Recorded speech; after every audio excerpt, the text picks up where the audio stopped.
un plus gros événement culturel haïtien jamais réalisé et c'est bien malheureux. Mika, c'est en coquin chaîne et magie.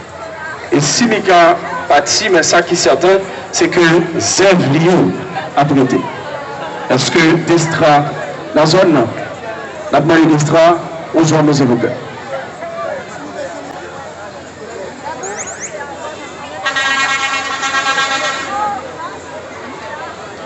Destra.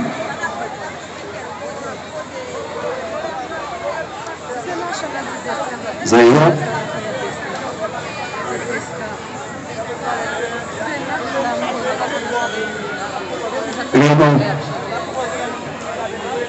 Nous changeons à Gatis à Soya qui est là pour un Mika